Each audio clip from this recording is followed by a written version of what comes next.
Ops, hindi ko yan binili sa labas. Ginawa ko lang yan sa bahay.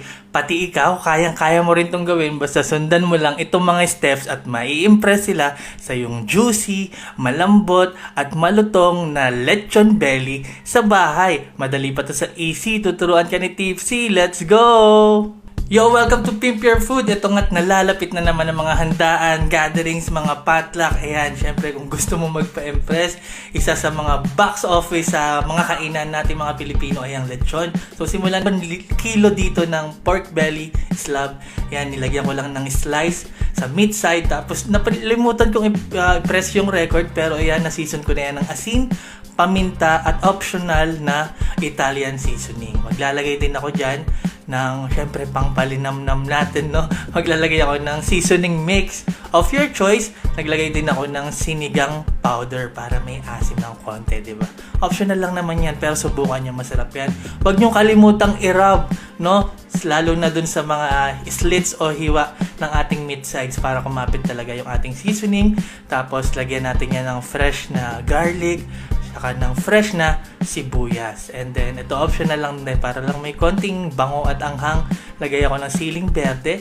Ayan, naglagay din ako ng spring onion. Pwede kayong gumamit ng onion leeks.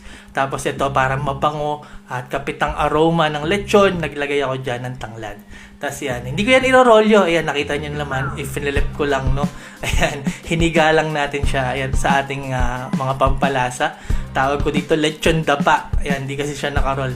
Tapos yan, punasan lang natin yung skin, tuyuin natin mabuti, and then rub natin ng salt. And then lalagay muna natin yan sa ref overnight. Hayaan lang na muna natin siya mag-dry brine. Diba? Para talagang, ayan, matuyo talaga yung balat ng ating pork belly para malutong. Kinabukasan, ganyan na itsura niya.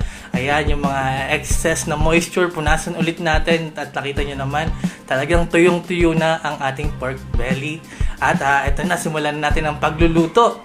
Magugulat kayo, napakadali lang pala gumawa ng lechon belly. Wala tayong gagawin kundi maghintay at syempre naging posible yan dahil sa Simplas 30-liter capacity na oven. Bagay na bagay yan sa mga tulad ko, no, na baguhan pa lang sa paggamit ng oven. Kasi nakita nyo naman ang Simplas, di ba? Maasahan talaga yun na brand. At yung disenyo, nakita nyo naman, well-designed. Pagdating sa presyo, napaka-affordable. Kaya naman, top choice, no, pagdating sa mga appliances. At syempre, meron din yan 1-year warranty. Free replacement. Diba? Hindi aayusin ng pyesa, papalitan po. 1 year free replacement. Ayan.